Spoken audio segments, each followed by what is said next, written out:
They sent two of them. Richard Crane made the call from his office on the 4th floor at 6:47 in the morning. Alina found out later he'd timed it deliberately. Knew she arrived at 7, wanted it handled before she walked through the lobby, and the two building security officers crossed the parking structure with a particular gate of people who have been asked to remove someone and would prefer not to have to explain why. They knocked on the driver's side window of a 9-year-old Civic with a cracked rear bumper and a child's drawing taped to the passenger's sun visor.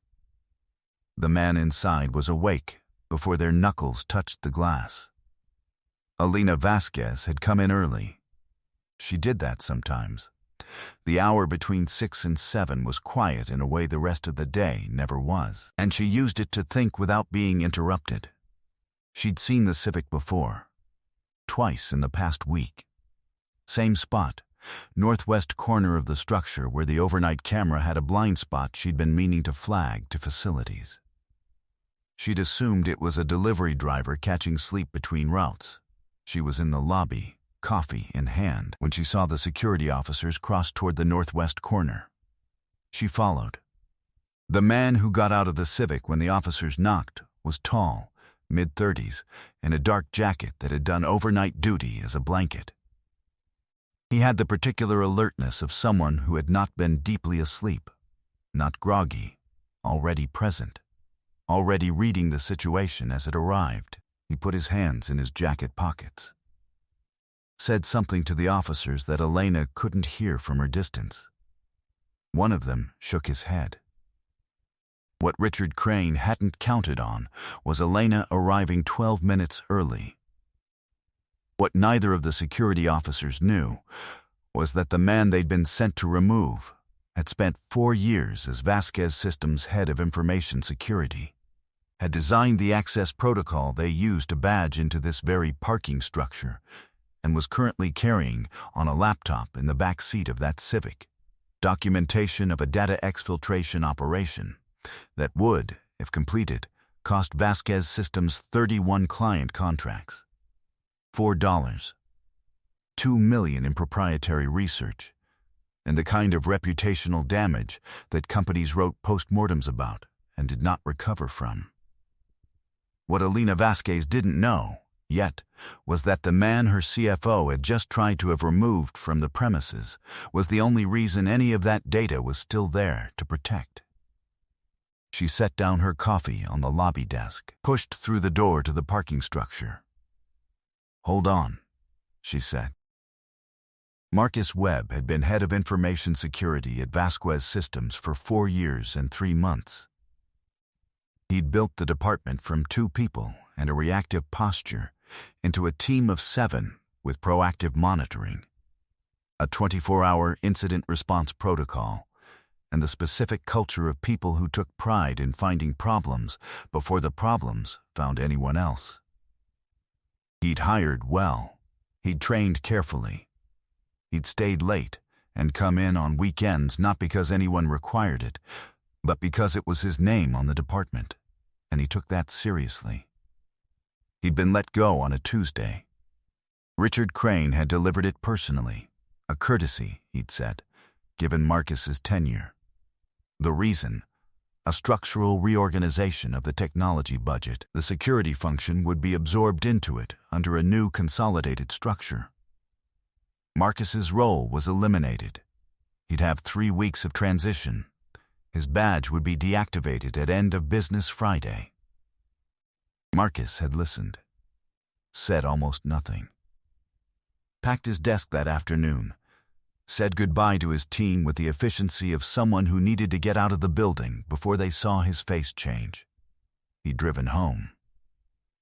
Picked up his daughter Lily from school. She was 8, 3rd grade, currently obsessed with marine biology and the way children are when a thing has gotten all the way inside them. She told him about a documentary on bioluminescent squid for 20 minutes. He'd listened to every word. Made dinner. Put her to bed. Sat at the kitchen table afterward and thought about what he actually knew. Because he knew something. 3 weeks before the firing, he'd been running a routine audit of access logs. The kind of audit he ran quarterly, looking for anomalies, access attempts at unusual hours, permission creep, the 100 small signals that something was off before it was visibly wrong.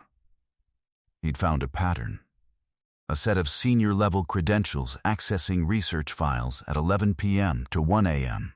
on 7 occasions over 6 weeks. Not unusual on its own, executives worked odd hours. But the access wasn't reading. It was copying. Bulk export to an external drive, permissions temporarily elevated, and then restored. The kind of trace that was designed to be invisible to anyone not specifically looking. He'd been specifically looking.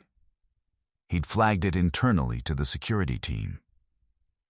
Hadn't yet identified the credentials, they'd been routed through a proxy that took time to unravel. He'd been 2 days from knowing whose login they were. Then, he'd been fired. His badge was deactivated Friday. His access to the monitoring systems was gone. His team's new manager, a generalist IT director with no security background, didn't know what he'd been looking at or why it mattered. Marcus had sat at his kitchen table for a long time. Then, he'd called his mother. Asked if Lily could stay through the weeks. His mother, who understood her son's face the way most people understood weather, said yes before he finished explaining. He'd renewed his mobile hotspot subscription. Charged his personal laptop. Driven to the parking structure of Vasquez Systems and found the corner where the overnight camera had a known blind spot. He'd flagged it twice in facilities reports that had never been acted on and started watching from the outside what he could no longer watch from the inside. He'd been doing it for 6 weeks. He worked here, Alana said to the security officers. I remember his face. She looked at Marcus. Marcus Webb. Information security. Something moved across his expression, not surprise, recognition that she'd recognized him. He said. I was let go 6 weeks ago. Why are you sleeping in our parking structure? He looked at her. She was the CEO. He'd worked in her building for 4 years and spoken to her directly maybe 8 times. The kind of CEO who knew her department heads by name and the security chief by face, even though they'd never had a one-on-one. He'd respected that. He still did. Can we talk? He said. Privately, the security officers looked at Alana. She looked at Marcus, at the Civic, at the child's drawing on the sun visor, a squid, rendered with considerable ambition, labeled anglerfish, in a child's handwriting, because the child had apparently started drawing something, changed her mind and committed to neither. Yes, Alana said. We can talk. Richard Crane, on the 4th floor, had no idea she was already in the building. She brought him upstairs. Not to her office, to the small conference room on the 2nd floor, the one without glass walls, where conversations could be private. She sent the security officers back to their posts. She got coffee for both of them from the break room. When she came back, he was sitting with his laptop open, waiting, not performing calm, actually calm, the specific stillness of a man who had been patient for 6 weeks and was now at the moment he'd been waiting for and intended to use it well. Talk, she said. He talked. 22 minutes. He walked her through the audit, the access pattern, the timestamps, the bulk exports, the proxy routing that had almost but not quite hidden the origin. He showed her the logs he'd captured in the 6 weeks since his termination. He'd built a passive monitoring tool that worked from outside the network perimeter, watching encrypted traffic patterns without accessing internal systems. Not illegal. Careful. The kind of careful that came from 4 years of knowing exactly where every boundary was. You've been sleeping in your car in our parking structure, Alana said, for 6 weeks, while building a passive monitoring system to watch our network from the outside. Your team doesn't know what to look for, Marcus said. And whoever is doing this was about to finish. The export volume in the last week suggests they're in a final phase. Who? Alana said. Do you know who? He opened a second window on the laptop. 6 days ago, I identified the credential source. He turned the laptop to face her. Elena looked at the screen. She was quiet for a long time. Are you certain? She said. I verified it 3 times. She looked up at him. Richard Crane has been with this company for 9 years. I know. He sits on our board. He signs our audit reports. I know. Marcus looked at her steadily. He also fired me 11 days after I started getting close to this. I don't think that's a coincidence. Elena sat back in her chair. She was thinking. He could see it. The specific quality of someone processing information they trust and find devastating simultaneously. How long? She said. How long do we have before the export completes? Marcus checked the time. At the rate he's been moving, if he follows the pattern, he'll make his next attempt tonight. Late after midnight. Elena looked at him across the conference table. What do you need? She said. Stop here. Because what Elena does next isn't what most people would do. If you've ever watched someone in power actually use that power correctly, stay with me. This part matters. She called her general counsel at 8:15. Not Richard Crane. Not the board. Her general counsel, a woman named Patricia Howe, who had a background in cybercrime law and a disposition that Marcus, watching from across the table, identified immediately as someone who believed in doing things exactly right, because doing them wrong would cost more. Patricia arrived at 9, reviewed Marcus's documentation, asked him 14 questions, each more specific than the last, in the way of someone building a case rather than satisfying curiosity. At the end, this is solid. We'll need law enforcement involved before we move on Crane, or anything we do could compromise prosecution. How long? Alana said. If I call the right person this morning, and I know the right person, we can have a federal agent here by this afternoon. Make the call. She made the call. Richard Crane spent the day unaware. He attended 2 meetings, one of which Alana also attended, sitting across from him at the conference table with the stillness of someone who had decided and was waiting. He reviewed a vendor contract. He ate lunch at his desk. He sent Elena 3 emails about Q3 projections that she read and did not respond to. At 4:30, he got a meeting invite from Elena. Quick check-in. My office. 5 o'clock. He arrived at 5 o'clock. Elena was there.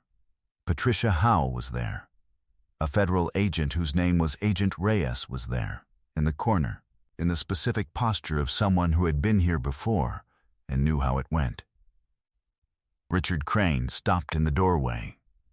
The expression that moved across his face took 3 seconds to settle into something that resembled composure. It did not fully get there, Richard, Alina said. Sit down. He sat down. She did not perform the conversation. She stated what they knew, what they had documented, what Agent Reyes's presence meant. She used full sentences and complete facts and gave him nothing to negotiate with, because there was nothing to negotiate. She had spent 9 years building something, and he had spent 14 months systematically removing pieces of it through a back channel to a competitor she would deal with separately and through different channels. She said all of this without raising her voice.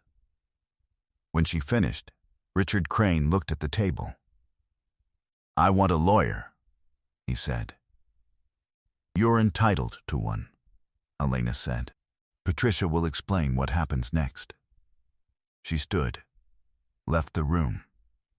She walked to the second-floor conference room where Marcus had been waiting since 4 o'clock with his laptop and the remains of a sandwich someone had brought him. She opened the door. He looked up. "It's done," she said. He exhaled.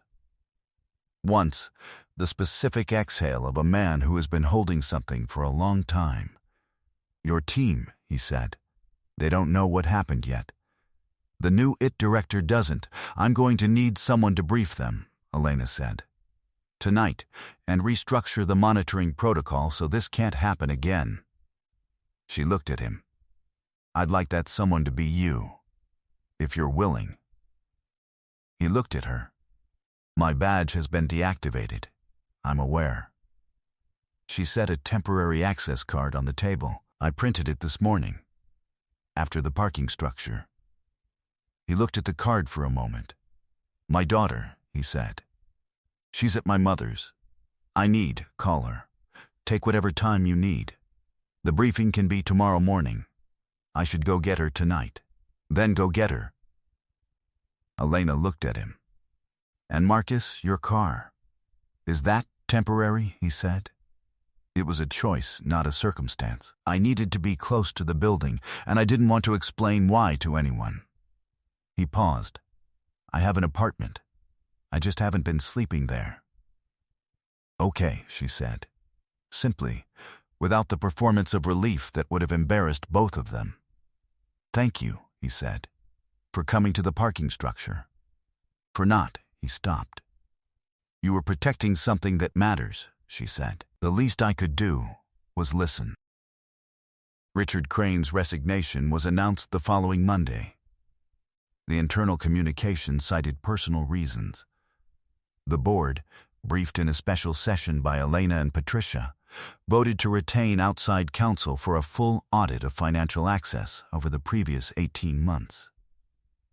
The audit found 3 additional instances of unauthorized data movement. The federal investigation proceeded on its own timeline, separate from the company's internal process, in the way of things that have moved from corporate to criminal.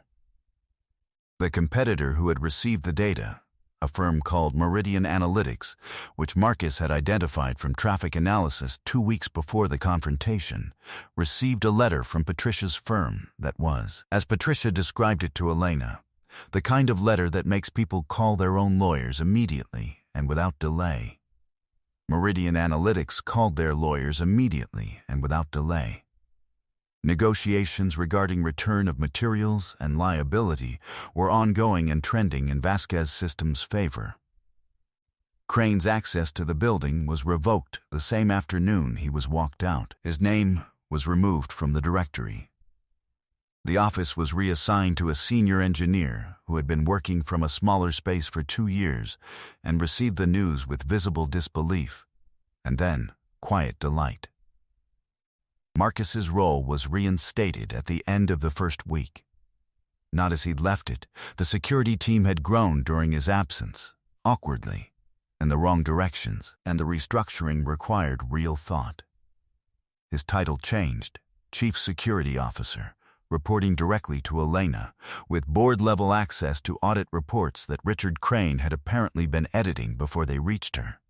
He took the role because it was the right work, and because Lily's marine biology books cost money, and because his apartment was actually quite nice when he was sleeping in it, and he'd missed it.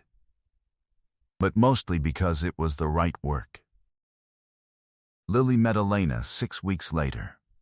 Not by arrangement, by the accidental arithmetic of a Saturday when Lily's school was hosting a career day and Elena had been invited as a speaker and Marcus had signed up as a parent chaperone 6 weeks prior before any of the rest of it had happened, and had forgotten to unsign up, and arrived at Jefferson Elementary at 9 a.m. to find Elena already at the check-in table with a badge that said guest, E. Vasquez, and the expression of someone who had genuinely forgotten that the parent chaperone for this event was the same person as her chief security officer.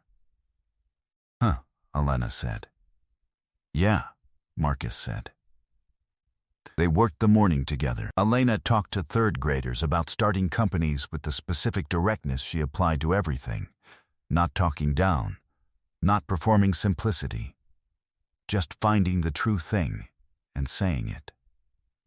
Lily listened from the fourth row with the expression she used when something was going into the permanent file.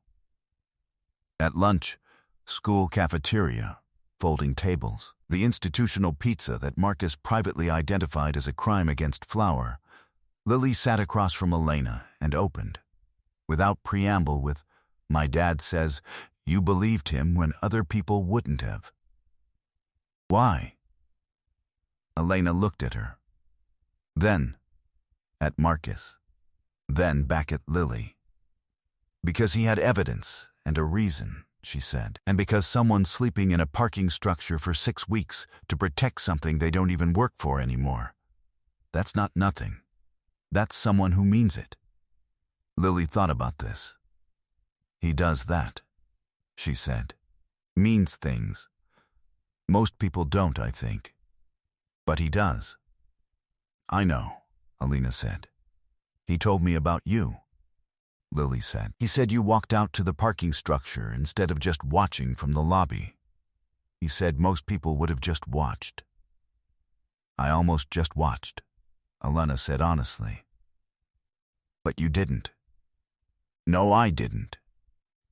Lily nodded, filed it, returned to her pizza with the expression of someone who has confirmed a hypothesis and is now free to focus on lunch. Marcus looked at Elena across the folding table in the school cafeteria. She looked back at him. Something in the look was different from the conference room, from the parking structure, from the 9 years they'd nominally occupied the same building without properly seeing each other. Neither of them said anything about it. They didn't have to yet. "Last thing before you go. If you've ever kept watch over something important while no one was looking, it was worth it. And if someone in your life does the quiet, invisible work of protecting things, tell them you see it. That's the whole job. Share this with them." On a Tuesday in November, Marcus came in early, not to the parking structure, to the office, 4th floor. His new office, the one with the window that got good morning light, and a view of the parking structure below where a 9-year-old Civic used to sit in the northwest corner.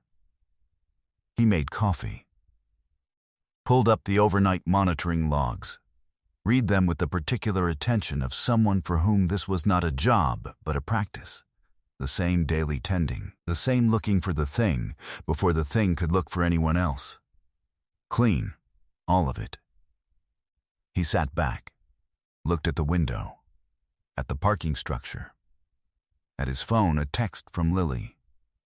"Dad, did you know the anglerfish uses its light to hunt and not just to see? That's so smart." He typed back, "I did not know that. I drew you a new one for the visor. It's more accurate. I'll put it up today." "Dad, yeah, I'm glad you went back to the building, even when you didn't work there." He looked at the text for a moment. "Me too, Bug," he wrote. "Me too." He put the phone down, pulled up the monitoring dashboard, got back to work. Outside, the city was waking up. The parking structure was mostly empty. A delivery driver pulled in, found a spot, put his head back for 10 minutes of sleep before his next run. Marcus saw him on the camera feed, noted the spot, left him to it. Some people know what it costs to keep watch. They don't make it harder for the people who do. He got back to the logs. The morning light found the window. The coffee was good. It was, by most measures, an ordinary Tuesday. He had learned to love those. Share this with someone who shows up quietly, who protects things without being asked to, who keeps watch when no one's watching them. They're out there. They deserve to be seen.